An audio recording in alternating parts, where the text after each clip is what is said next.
move forward in the agenda.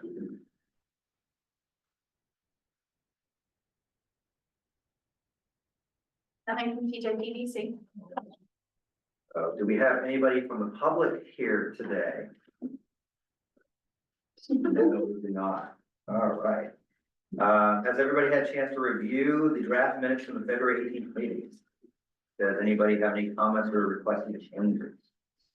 Do you need me to awkwardly hold and pause so you can take a look at the minutes?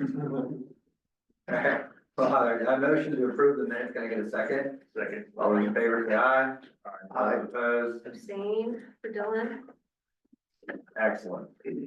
We're 10 minutes ahead of schedule. Okay. Right. TJPDC smart. Didn't we just do smart school? Please educate us. Okay, so Sarah, do you want to pull up the presentation? And you can, yeah. You should be switching. Okay. Just kind of scroll through to the first like content slide that has the table on it. You go to the microphone. Okay. Too far. Well, those will lag probably. So I know most of you in this room are very familiar with Smart Scale at this point, but just to set the stage in case anybody is not familiar, Smart Scale is a process that is used to fund transportation projects in the state of Virginia. And what we call Smart Scale is actually two different funding programs. The first is the High Priority Program, HPP, and the second is the District Grant Program. High Priority Program funding is basically allocated statewide, and so there are certain entities that are only eligible to apply for high priority program funding, like MPOs and PDCs and transit agencies. And those are intended to fund projects that have big regional or statewide significance. So there are thresholds that projects must meet both for where the projects are located and the types of projects that are eligible to get funding.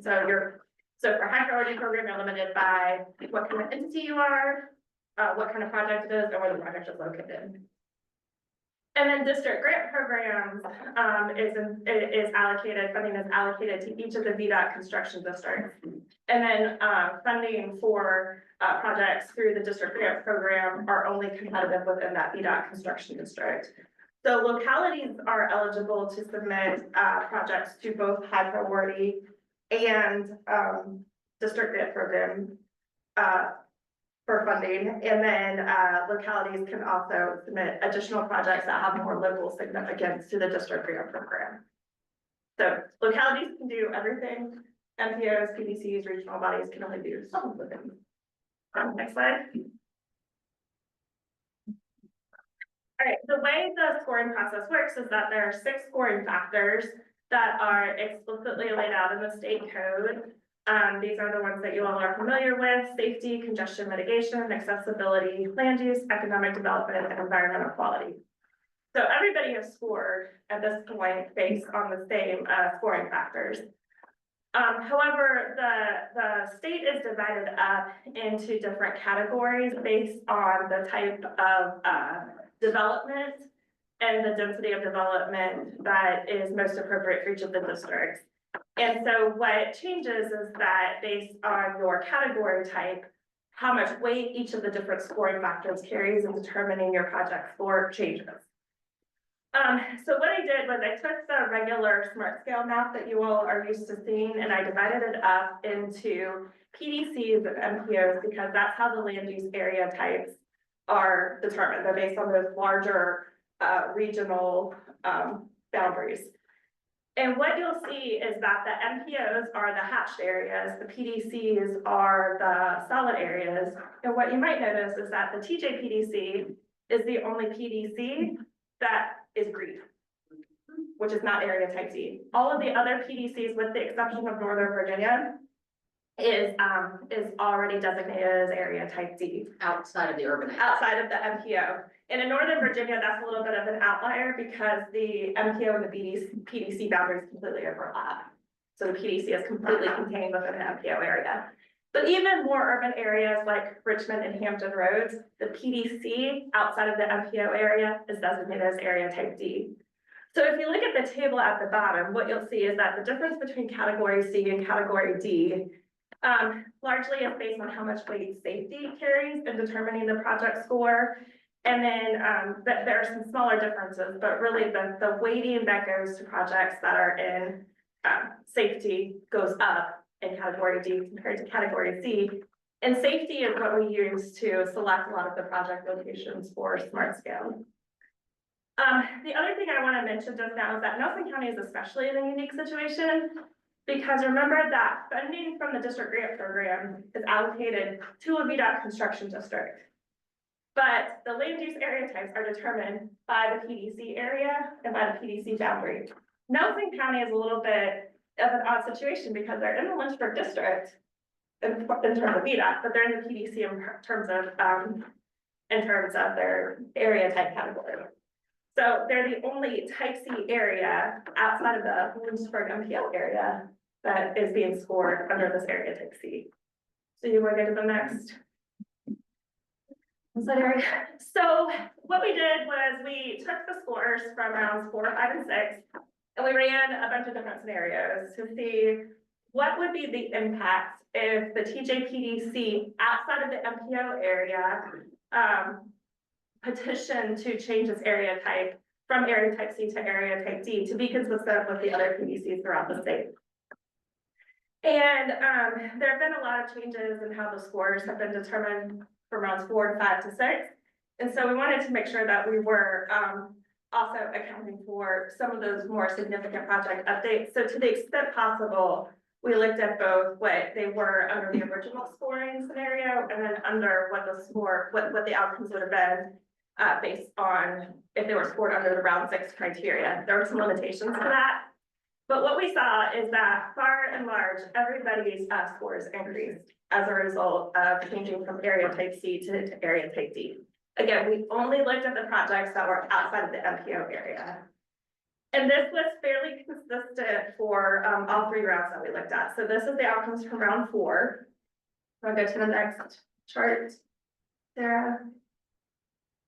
This was the outcome from round 5, and you'll see there were a couple of projects that did decrease in scores. These are a little bit of an outlier. So first of all, for the Spring Creek, Camp Creek intersection, if you were just evaluating it under the round 5 criteria, the score decreased, but once you considered all of the changes that were also implemented in round 6 and scored it under the round 6 criteria, the score increased comparing area type C versus D under those same scoring scenarios. And then Turkey Sag Trail was also unique because it was submitted in round 4 and the score increased in round 4 but decreased in round 5. And that's because some of the crashes that were being used to evaluate the safety score got older. And so they weren't considered in that 5-year average at the next round. So that overall score was just very low in round 5. So that one shows that there's a decrease, but it's just because the project wasn't as competitive overall due to the changes of the scores. And then you can go to round 6, Sarah. And then in round 6, we also see an increase. Now, I also looked at the rankings for the projects. So overall, everybody's score increased. In some cases, some of the rankings actually decreased. So when you looked at how the projects ranked one compared to the other, some of them did decrease from one round to the other, but that's just a result of other projects receiving a bigger boost in benefits. So everybody's score changed. And remember that the other districts and the other localities in the Culpeper district that are also competing for these funds are remaining the same. So any increase in score is going to help the projects in the PDC area be more competitive compared to the other projects that they're competing against. So go to the next slide, Sarah.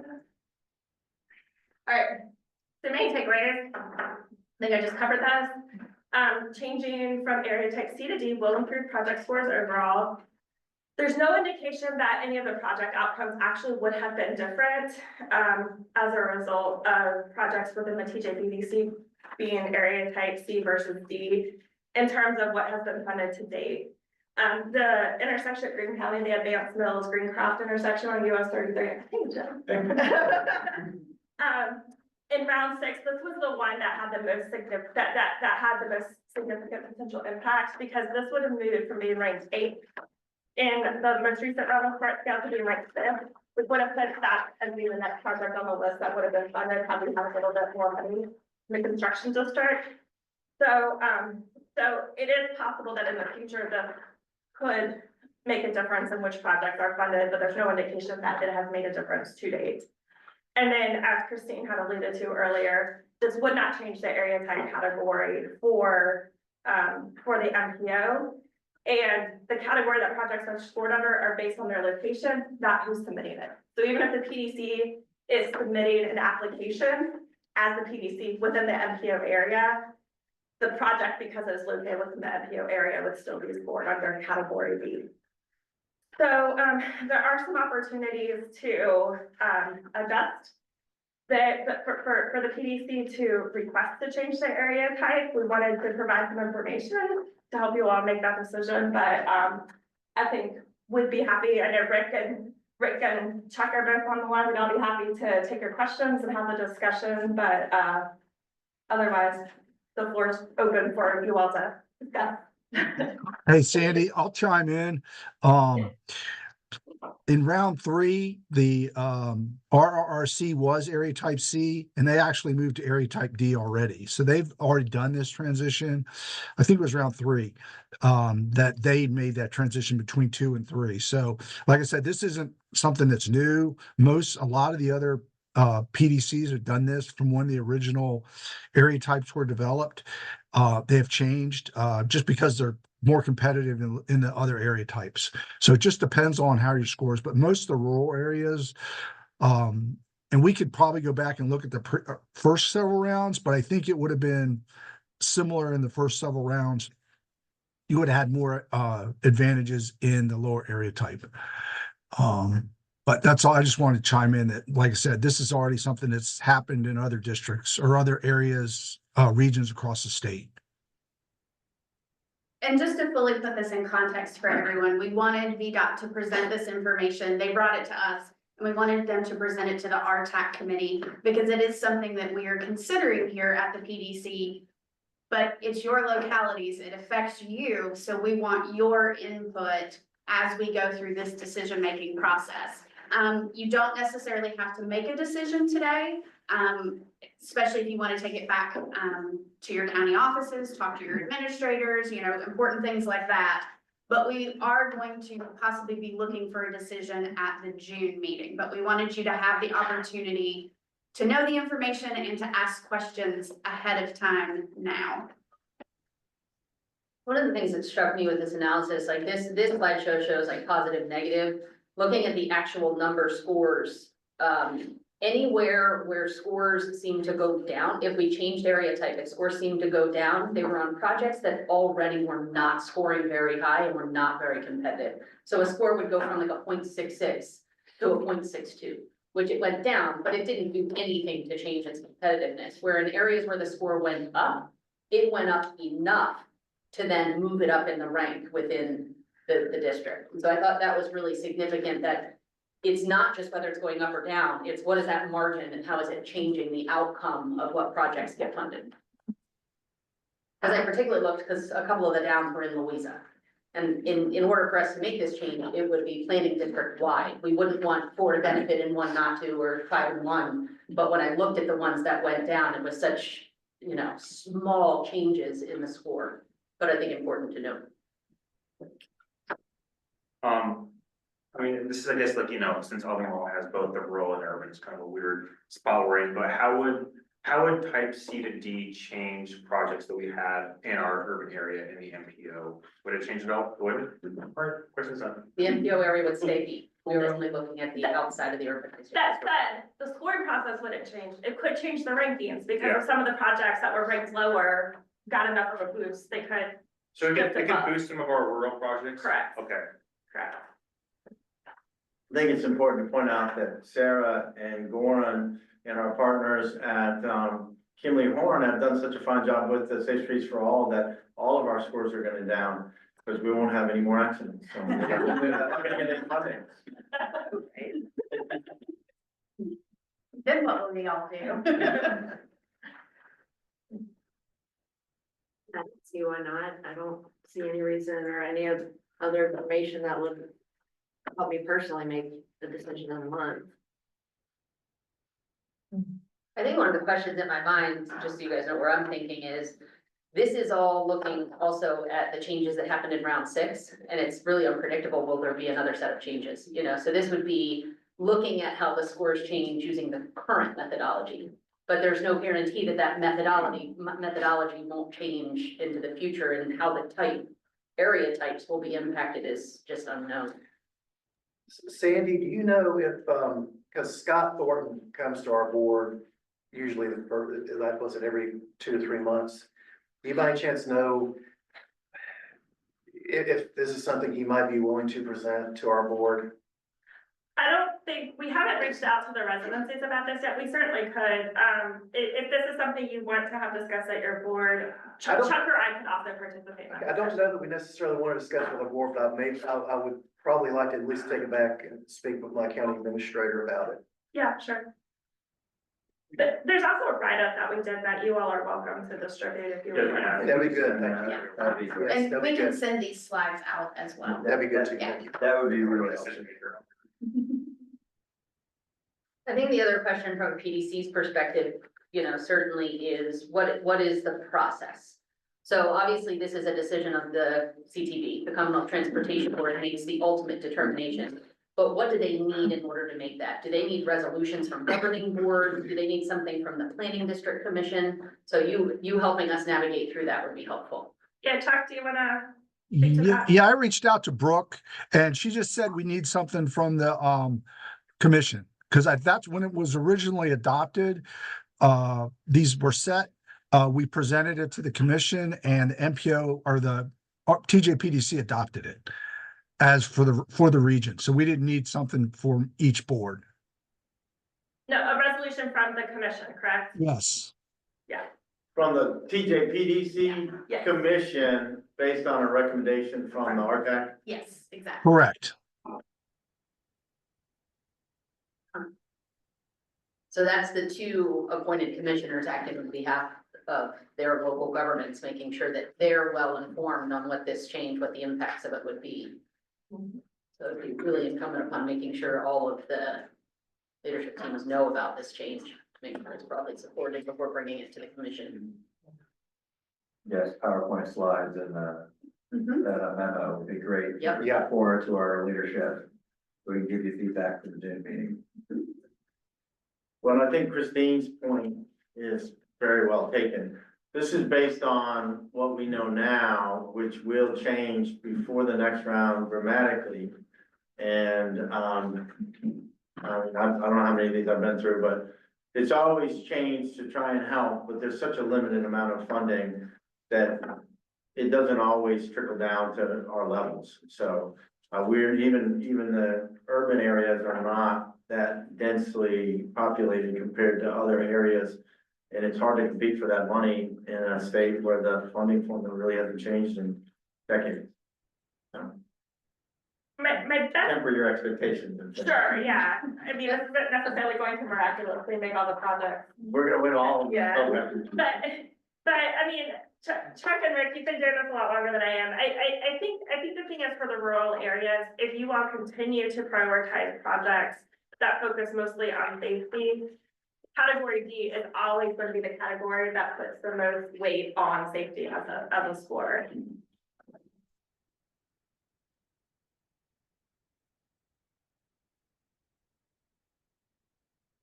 And just another quick reason that we were wanting to present this to you guys now is we wanted to make sure that we were doing all the steps we needed to take if the change was decided, so that you'll be ready for the next round and we'll be preparing projects appropriately for that category, in case it might change that just a little bit. We wanted you to have plenty of time for that.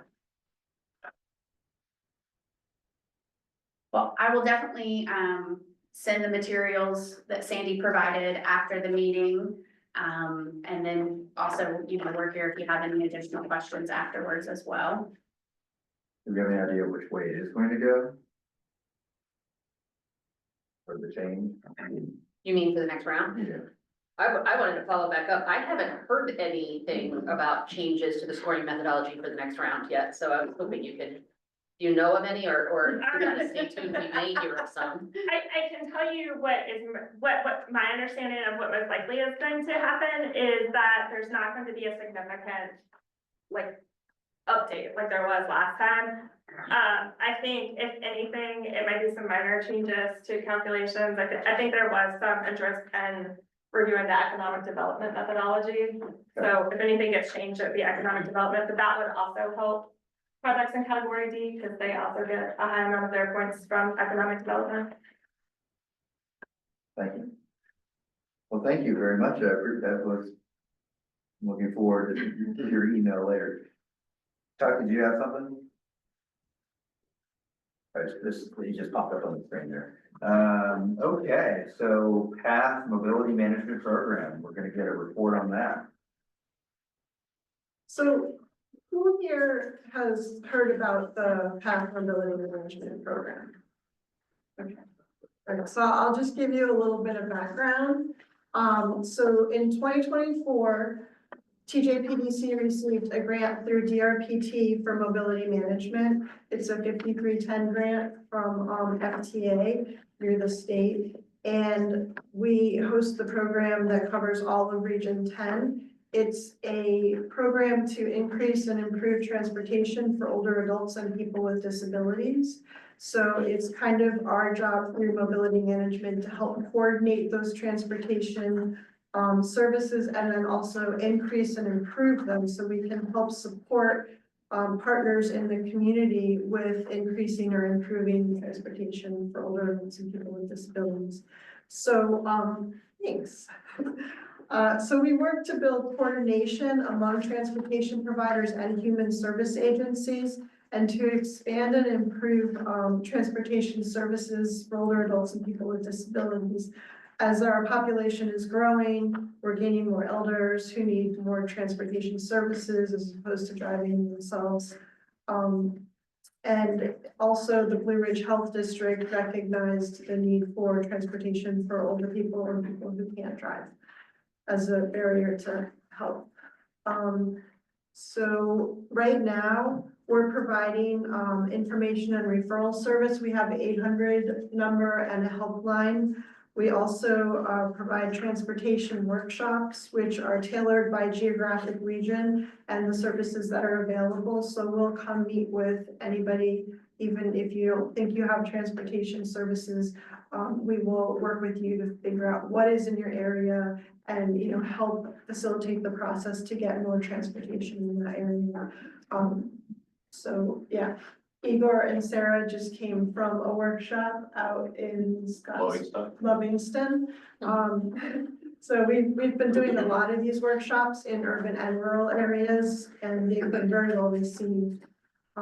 We also provide travel training and group field trips on transit, and that can include riding the JAUNT bus. We had a special ed class from Fluvanna High School do a trip on JAUNT just the other day. They practiced scheduling their rides and then taking the bus, which was really fun. We also have a program that helps to pay for rides for those that are in need. And we work with community partners to build additional services. So the helpline is kind of like a one-click, one-call information center for all transportation services.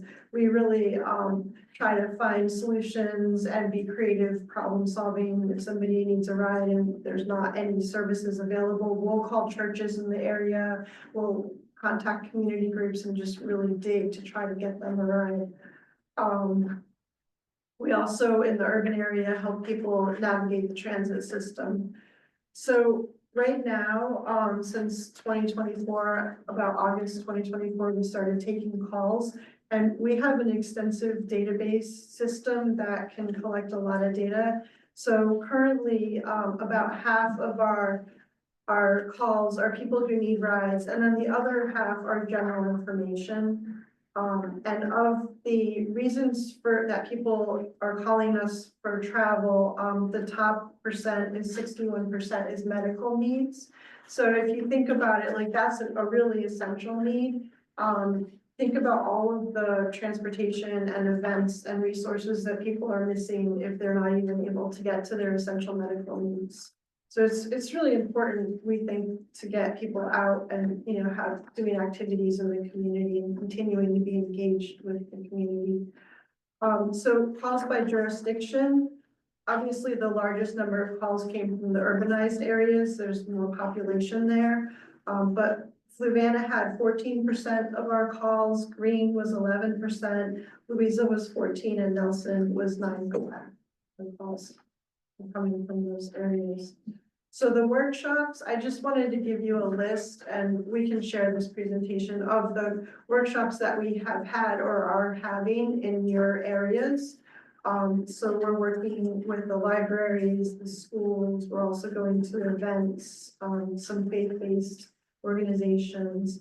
And it's been really great to see the community engaging with this. Like we said, Fluvanna High School class is working with us on travel training. We had a workshop there and then they wanted to continue, so we rode the bus and worked on scheduling, and we're going to continue to work with them on that. We're also looking at some other high school special ed classes for that too. So travel training is when one of us will kind of meet you at your needs. So we'll go to your house, we'll talk with you about, where you need to go and how you could get there. We'll ride the bus with you. We'll ride the JAUNT bus or the cab bus or the, volunteer driver, whatever it is, we'll do it with you until you feel comfortable doing it. So some people, travel training originated for students with disabilities. And so some people need extra help. For example, they're worried about getting off the bus at the right stop. So we will develop a tool for them to do that, like by having a picture of the bus stop from the bus.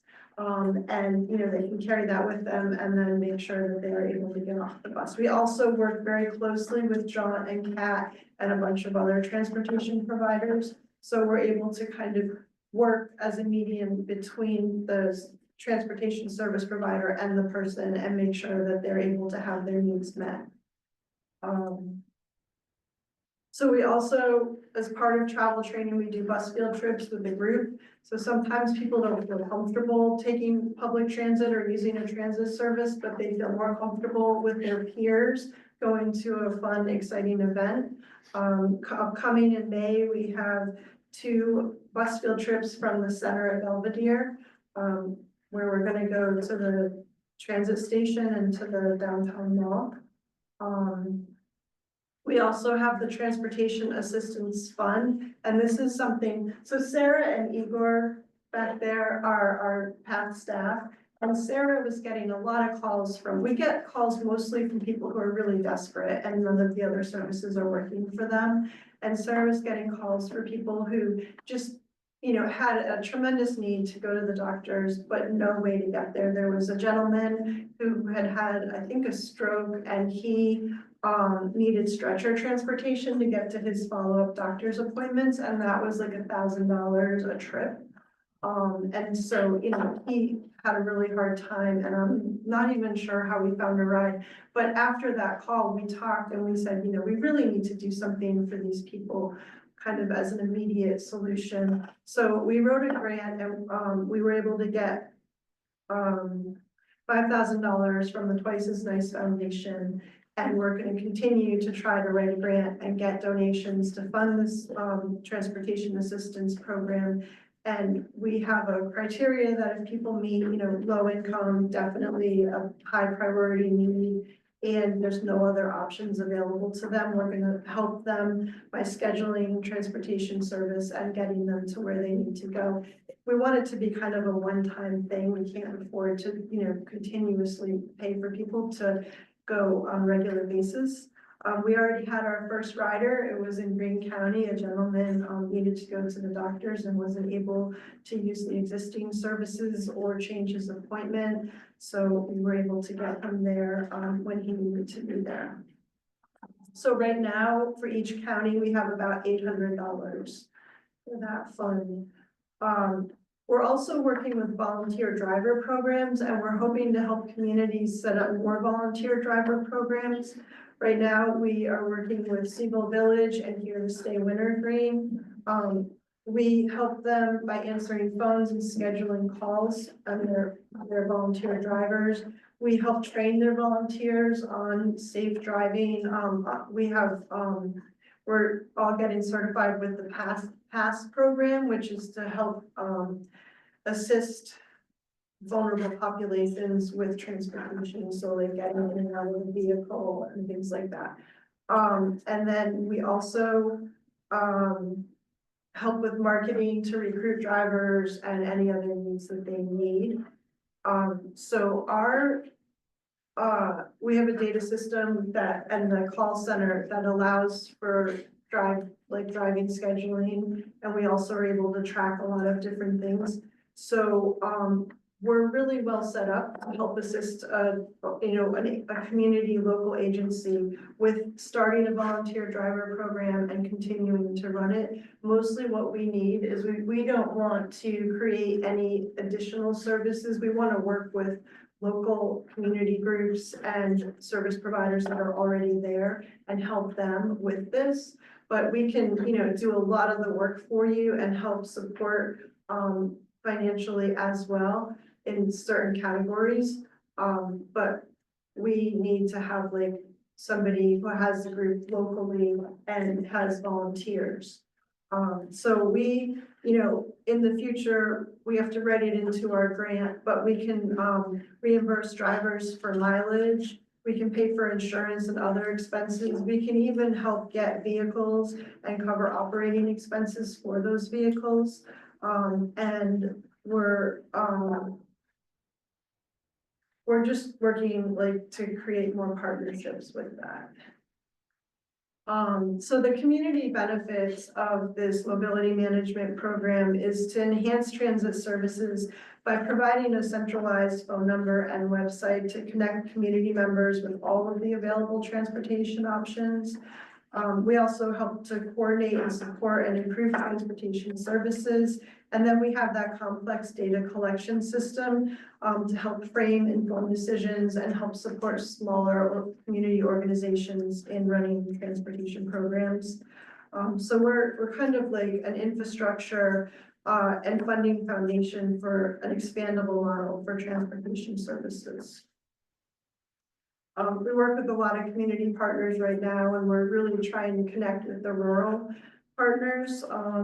We don't want to duplicate or replicate services. And last slide.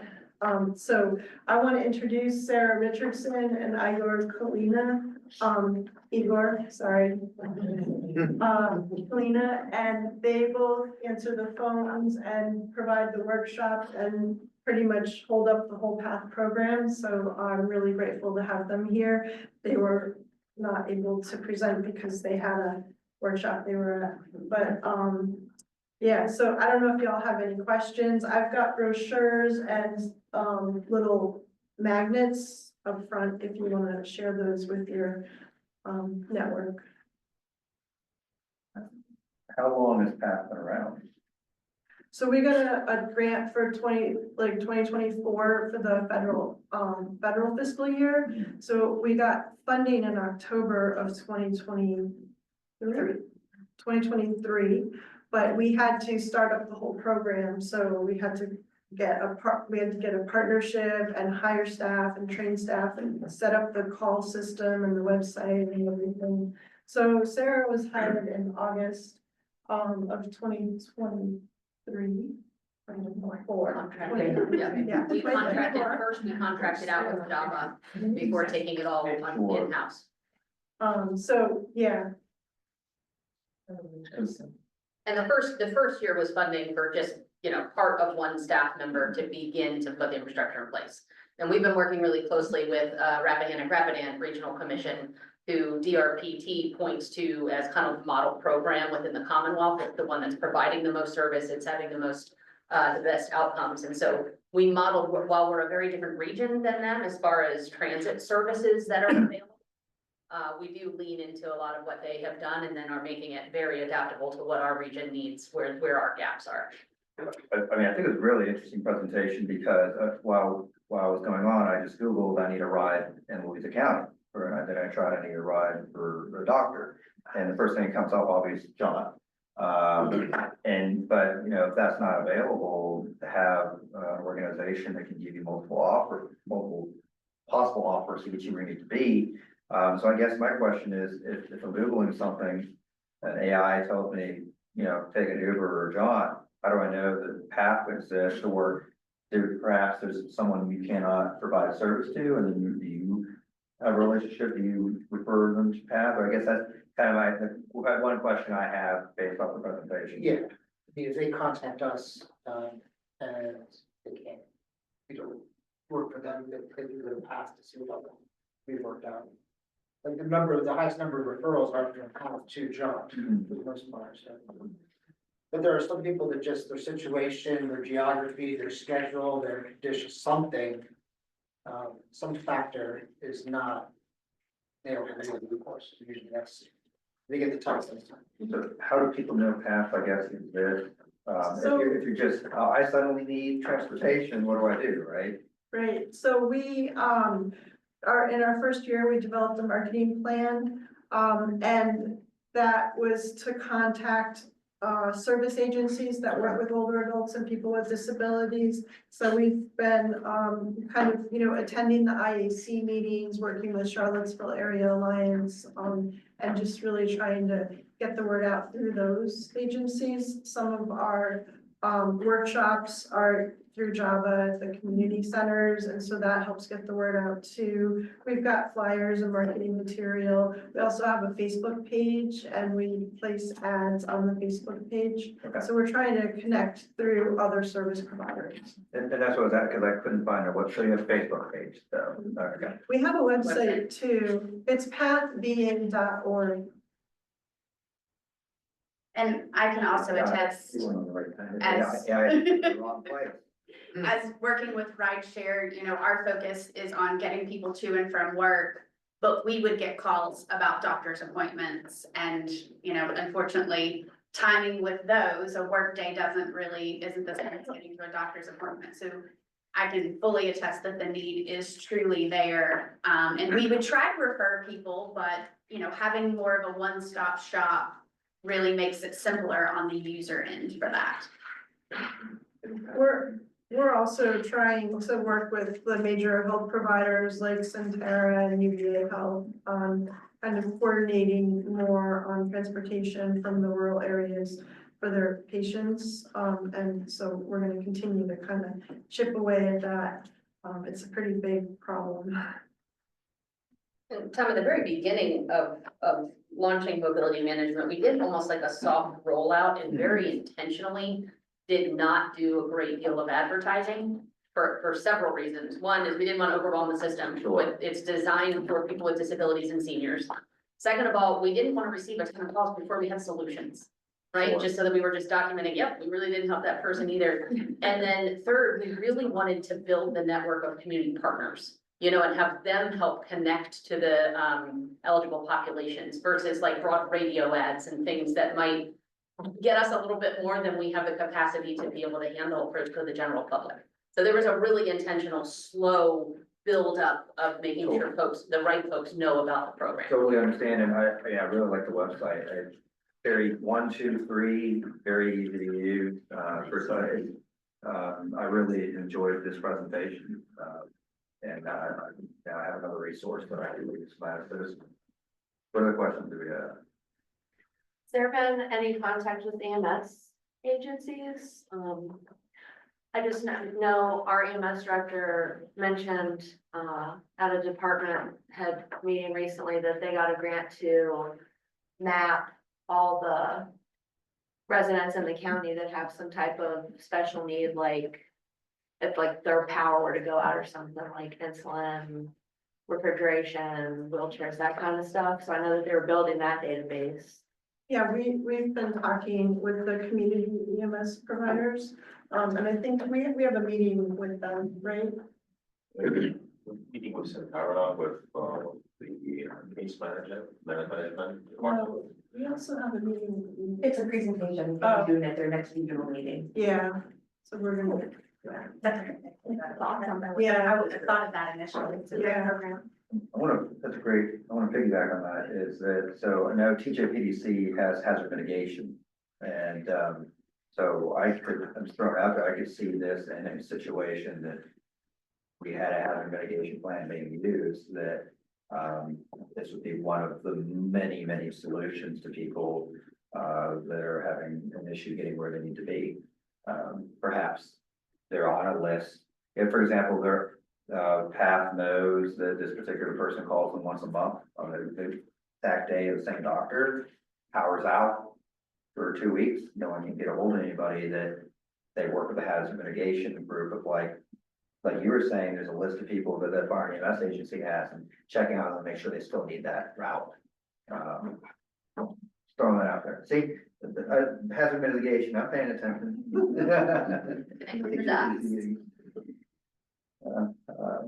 What other questions do we have? Great. Well, thank you, Pat, for all that y'all do. It's a very, very important service, for those who need it. And thank you for coming. All right. The next item, we're gonna learn about Lynchburg today. This was mostly just a placeholder to make sure we were capturing all of the information that VDOT might have to share with this committee, so.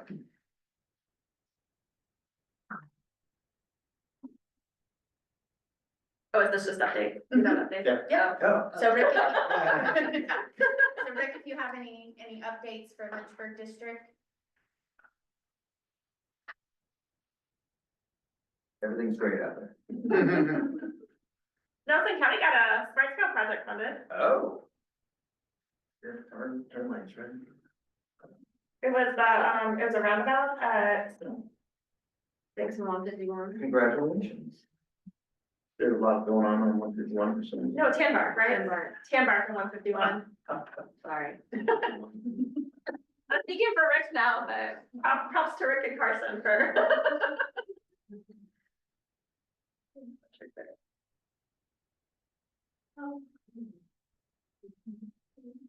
I thought that was gonna be part of your roundtable.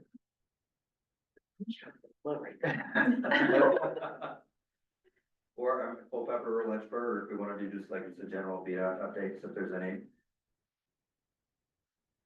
The only other thing that I'll add for Culpeper is that we're working on developing some additional screening tools to help with project selection, so we'll probably be reaching out and not as long as you all probably think we should be to start talking about round 7, it'll probably be probably September-ish. Some of the same tools that you've developed through TAP. No, we're working on identifying some additional data to help us help you determine how competitive projects could be potentially. I mean, the reality is that if you're gonna be matching funds, you have the best opportunity for getting the project approved, otherwise it's safety or a combination of all of the state required factors. That's probably not going to change. Right, yeah, it's always going to be, because again, I'm sure everybody's familiar, but you're always trying to divide the benefits score by the cost. So it's always trying to maximize the amount of benefits and minimize the cost. One of the ways to do that is leveraging funding if you have it available for a really high priority project. If you want, we can move into roundtable. And we do have a new member, so we might want to do yes. also introduction so that Alex knows who all of us are. So we want to go around and introduce ourselves, or I'll start. So I'm Tom Eglin. I'm the Deputy Director of Louisa County Community Development Department and Chairman of the RTAC Committee. Dylan Bishop, Nelson County Plan and Design Director. I'm the Vice Chair of this wonderful committee. And of course, I'm Todd Fortune, Director of Planning for Fluvanna County, but you already knew that. Hello, Taylor Jenkins, Director of Transportation at TJPDC. This is actually, I think, my first in-person meeting with RTAC, so happy to see you all in person, not just on the screen. Sarah Simba, vision of planner and TJPDC. Christine Jacobs, executive director of TJPDC. Just send it to Shannon, TJPDC. Sarah Pennington with the TJPDC and the RideShare program. I am the staff liaison for the RTAC committee. Sandy Shackelford, VDOT Culpeper Planning. Jim Friedel, Director of Planning and Zoning in Greene County. And, Yeah, go ahead. Jason Espy, I'm the Senior Director of Planning with JAUNT, the Regional Transit Agency. That covers those six counties. Gordy Younger, the FSK Regional Planner at the Comprehensive Planning District Commission. I'm Alex Porter. I am the new planner, with Fluvanna County. Welcome aboard. Alex has been on the job for a little over a week. This is a good start then. I think in my first month I was here, or something like that, years ago, so that's a good way to start. A long time ago. Well, welcome aboard, happy to have you, and hopefully, 2025, we get a lot done, that's my hope. You want me to start with roundtable? Yeah, go for it. So Louisa County, I am working with the planning commission on our, small area, focus areas, small focus areas, what we're calling them. Which is, basically taking where we left off on the 2019 comprehensive plan adoption of the 2040 plan and, focusing on our growth areas, providing tools for people to make decisions and work with developers within this plan. We are in round 3 or 4 of our code amendments.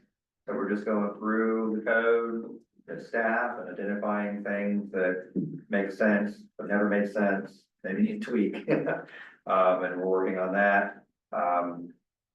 And just staying busy with everything else going on. So just like you said, trying to keep our head above water.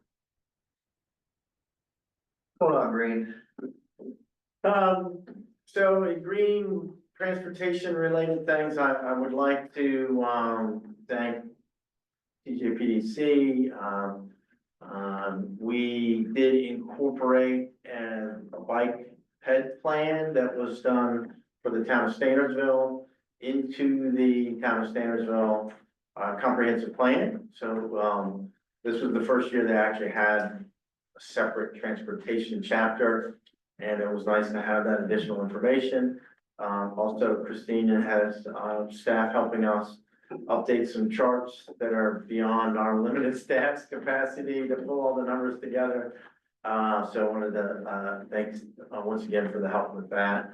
That comprehensive plan, is completing review by the planning commission. And then we'll meet with the town council to see how close we came to what they actually want and work toward from there.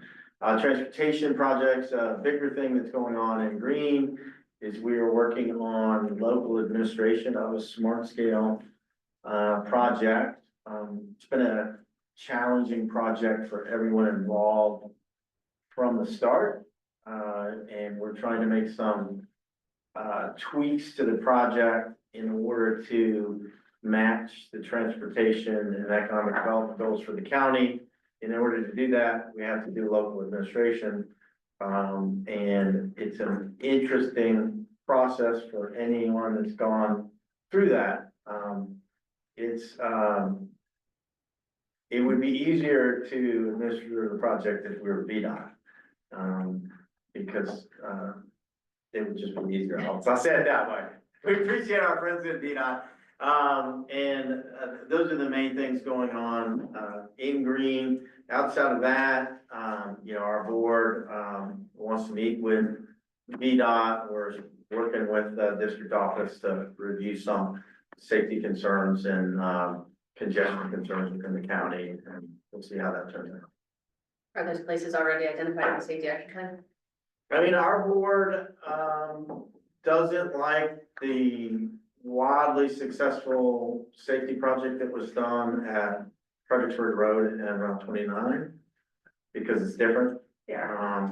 We've had 0 accidents at the second highest accident intersection in the county, maybe not, maybe third, but one of the higher accident, since it was installed last summer. They have mentioned that they would like to have it removed. Which is interesting from a planning standpoint. It's been, but like I said, it's wildly successful. I have offered suggestions to VDOT.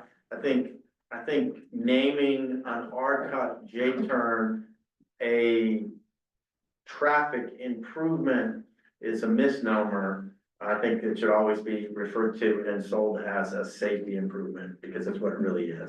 Because depending on where you are, if you're on the main road, it's great. If you're on the side street, it's not a traffic improvement. It's a long delay. But that's okay, because everybody gets to where they're supposed to be safely. Thank you. Who wants to go next? Or you want to go on this one? So at JAUNT, what have we been working on? The board has been meeting a few times, earlier to identify the board retreat. I think we reported the last one. We are now, going through our TDP, which is 2022. And there's some things in it that are like any plan, as it gets implemented, it gets checked off, or things get stale. So we've been tweaking and upgrading our plan, focusing on some priorities. Two of those, which are, one is we're gonna do a customer rider satisfaction survey.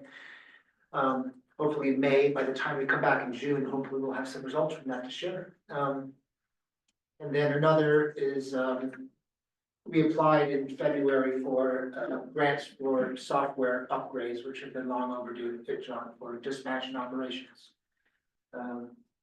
And once we hear about that, we'll know if we're gonna work on it or not. Is it in the draft SIP? Have you looked?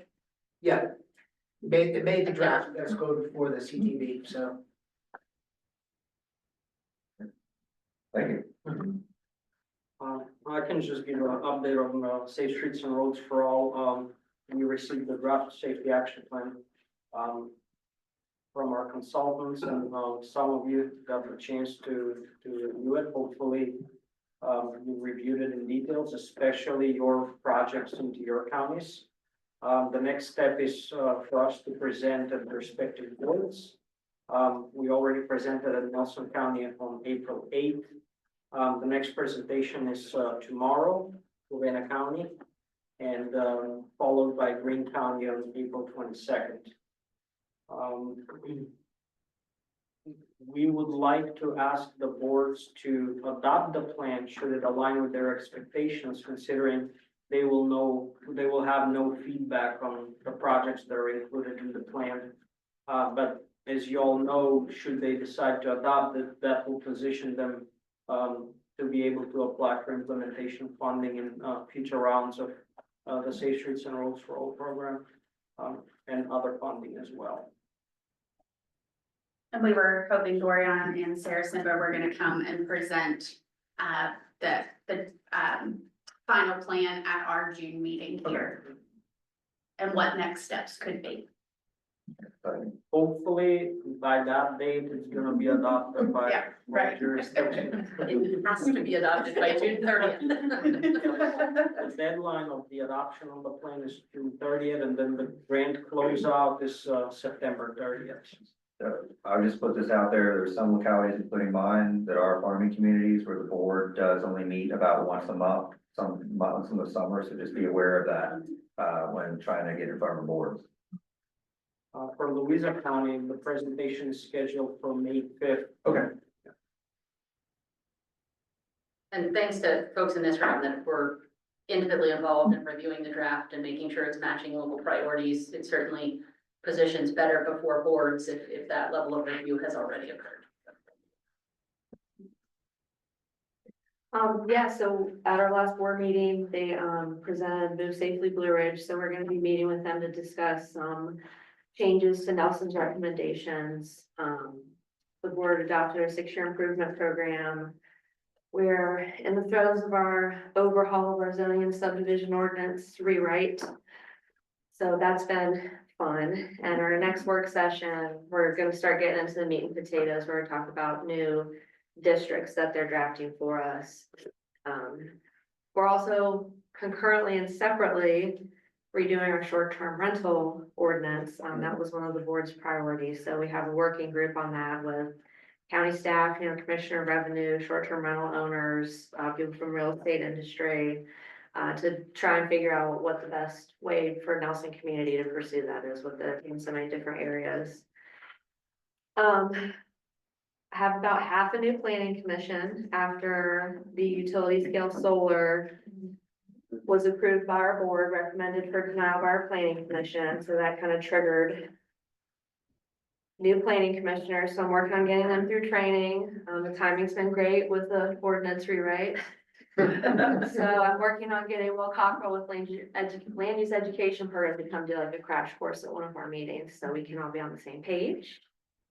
That said, I've also had a planner position open for a few months, so I've been by myself. If you know anyone, please send them my way. And then unrelated, I'm the vice president of the Rural Planning Caucus this year, and we're working on planning a really great conference this year. And so put the dates down in your calendar, October 15th through the 17th. We're gonna be focused on resiliency, state funding and state grant programs. Obviously, we're not gonna be able to get any fence there. It was excellent last year. Yes, it was. Highly recommend. So it's a great conference, so that's all. What's the venue? Mountain Lake Lodge. Okay. And I can say they're an extremely welcoming group. Yeah, it's unique compared to other conferences you go to, since it's focused on rural planning and those focus. I think other conferences you go to, you tend to get a more urban. What'd you say the dates were again? October 15th through the 17th. I was looking for board supervisors meeting. I'll see what I can do on that one. Fun doesn't start till Thursday. Good to know.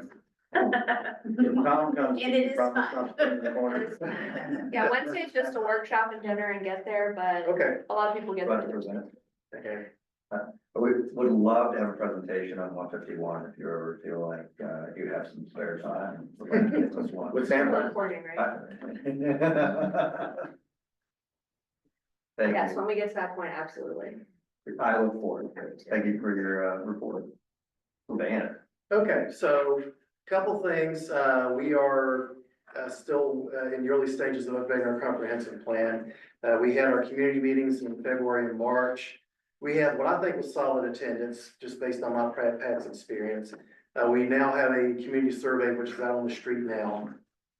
We have formed 4 advisory groups to help staff with the update of the plan. They had their kickoff meetings a few weeks ago, so that is now moving. As far as transportation related, I'll just piggyback on to what Gorion was talking about with New Safe with Blue Ridge. We have a couple of Zoom meetings set up. We have an intersection in the southern part of the county which has some safety issues. And it's kind of come to the forefront because we had a fatality 2 or 3 weeks ago. It was where an old man in a pickup truck pulled out in front of a rescue vehicle and got T-boned. That if you've ever been to the intersection, US 15 and Route 6 at Dixie, you'll know what I'm talking about. And then we had a near miss this morning with one of our staff had to slam the brakes to avoid a rig. So this is on VDOT's radar. But we want to talk about this as far as Move Safely Blue Ridge, because this will definitely be a topic of conversation at tomorrow night's board meeting, I expect. So as far as other stuff going on in the county, you mentioned ordinances. Right now, we are basically amending ordinances piecemeal. Every time we see something that needs to be changed. We need to do a wholesale scrubbing of our ordinances, but unfortunately, due to the workload, that's a ways away.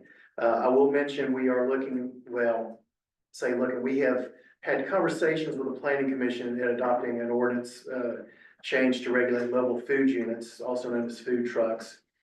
I'll just say the draft regulations we put out there have been met with quite a bit of pushback from the community, and I'll just leave it at that. We recently, Louisa County recently just amended our food truck ordinance too, so if you'd like to talk to me about that and give you some information. That would be good. Maybe we can talk. Yeah. Okay. Thank you. Oh, the other thing I almost forgot, back to transportation, Fork Union Streetscape Project. I've been in conversations with Pat Moore. That's in limbo, and the issue is cost. So we may or may not be, submitting a transportation alternatives pre-app in May. That's to be determined. Thank you. And welcome aboard. Yeah. I think Albemarle is next. All right, our big thing for transportation is that our draft chapter for the comp plan has just been released. You can go read it on Engage Albemarle. It's pretty good, I think. It feels good to have it online. It feels good to have that like that draft done. We're going to the PC with that, I think May 6th. And then board a little bit later, so that'll be interesting to get their feedback. And then right now, we're starting our revenue sharing process as well, trying to do that projects and all that fun. Thank you very much. I'll jump in with another staff update from the PDC's end, for the Charlottesville Albemarle Regional Transit Authority, or CARTA. They've officially had 2 board meetings so far, and they've done things like adopted their bylaws. They adopted a regular meeting date and time, and those are also open to the public. So anyone can come and listen in if they're interested. Some of the short-term things for them, are to set up some of their committees, like the finance committee, technical committee, and to also determine who the 4 non-voting directors will be for CARTA. And TJPDC also applied on behalf of CARTA for a transit service prioritization study. And we did see that in DRPT's draft SIP document, and so as soon as that's approved by the CTV, that is something that we'll be working with them on. Thank you. And one other quick update through TJPDC, but on the RideShare end, we are preparing for Bike Month. I know biking in the rural localities is a little different than here in the city and the urban ring, but all the opportunities and information are out there and are certainly still welcome to everyone. We are doing a Bike Month business challenge. So if you have businesses in your rural localities that, you know, people are traveling shorter distances, that would definitely be something that you could participate in. And there'll just be lots of content out there in addition to our regularly scheduled RideShare programming. Thank you. Just one more update. CARTA has a staff, like a committee webpage where you can watch the recordings of the meetings and see the meeting materials. I have nothing to give an update on. Today there's nothing. Switching to online, does anybody? Wait, I do have one more. Oh. Yeah, the 6-year improvement program public hearing is scheduled for May 7th at 4 p.m. This is the one for Culpeper. I think the Lynchburg district is actually in April. I think April 23rd. Yeah, so coming up later this month. The reason I want to mention this is because this is when funding is officially allocated for all of the funding requests that have been made this year. So that includes smart scale projects. It also includes like the grants that are in process now that we've been talking about. So it's helpful if you're available and want to drive to Culpeper and support some of the projects that have been included in the draft plan. This is your opportunity to do that. If you are not able to attend, there will be notes that are taken that we can make available if you're interested in reading over those later. And I think written comments can be received, I think, through May 20th. The Anybody Lynchburg meeting's on April 23rd. Thank you, Rick. Thanks, Rick. Does anybody online have anything they'd like to share?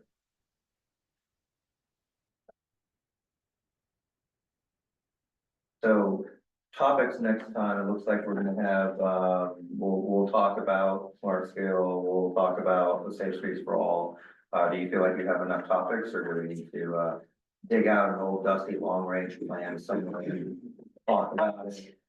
I think that's certainly a good start, but certainly open if anybody has anything timely to add to the June agenda. There's probably definitely still space, and then of course for any of the meetings after that. I would love to talk to, if anybody stumbles upon anybody in their journey that is dealing with larger gas stations of popular name. What the meetings have been like, what from a locality standpoint has been the challenge, whether it's been opened or not. Are you thinking of a specific gas station at the intersection of two major highways? Or possibly smaller ones, you know, because Louisa County also was working with, one last year through the multiple public hearing processes. I still think it would be interesting if we found somebody, just if we stumbled upon someone who could give us a little bit of a guidance and information on dealing with such a high traffic generator user. Some tips or some tales. I don't know if that would happen, just throwing it out there. So All the conferences that we all go to. let me just throw this out there for you. I can't promise anything. But maybe I might be able to convince Jennifer Schmack, our Director of Economic Development, to come speak to the group about the pending Wawa that's going to be built at the border of our two jurisdictions. I know you think we work on that Bucky's and Trenmore. I'm thinking more along the billboard on the interstate. level. So, Okay. But I appreciate the offer simply because I visited one recently and boy, I would really like to talk to the planning department of it was a Sunday afternoon when the beach was dumping out on it. And so I just put that out there. I think that'd be really interesting if somebody was in the area to talk to them about that, or someone in VDOT who happens to be working on certain interstates about county coordination on large traffic generators. That'd be a great topic for. Is Rockingham part of the group that you're president of? Or What? the rural, planner? Rural planning conference? Yeah, Yeah, people come from there. that's the new, one of the newest ones in the state. This the new one. Yeah, so again, I do have contacts in Rockingham, if that's what you're asking. no, I'm saying we gotta do it. I'm just saying. Yeah, if you are if you're happening to be at a conference of your choosing and you happen to stumble upon a staff member that has experience in a large traffic generator, if they are interested in sharing some information, I think that would be an interesting topic for us. Hey, Sarah, you could want to reach out to Paula at the Salt. Yeah, I was gonna say, I could reach out to CFPDC, which Rockingham is under them to see if they. And they could zoom in, so they don't have to drive all the way up Yeah, here. I would see if they have any insight or any ideas. Because they have a few over out there. The reason being, we got 64, we have 81, we are, you know, we live in between two cities. I think it's something that we could learn from, not just for the user that they have in their district, for any other large traffic generator. Especially if we see an uptick in manufacturing, in the coming years, so. I'll put some feelers out, see what I got. Take a road trip to Texas.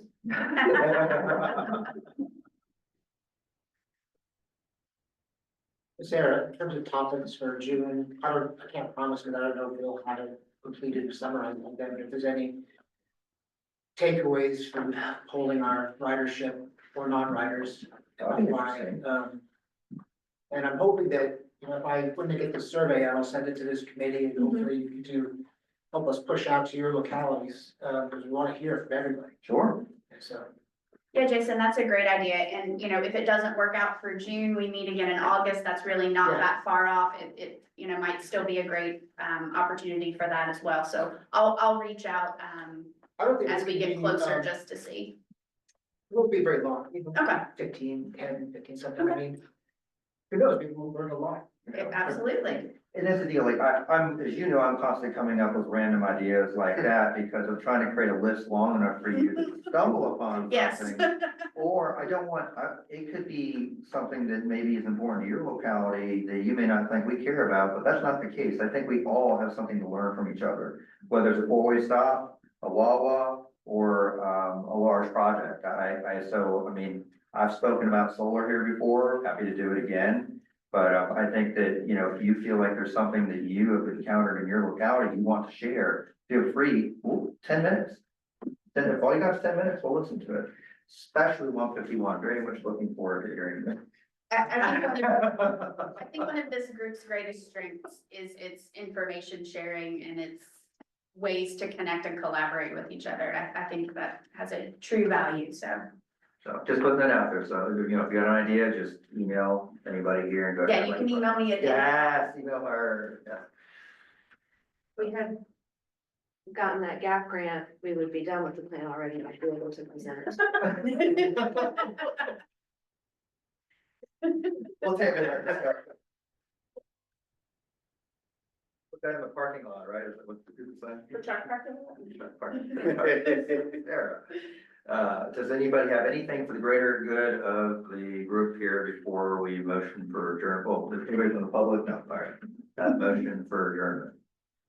Make that motion. Do our guests have anything to add? Sorry. Do our guests, anything you'd like? Okay, excellent. You'd like to motion to adjourn? All motion to adjourn. Second. All those in favor say aye. Aye. All those opposed, who are? Have a great day.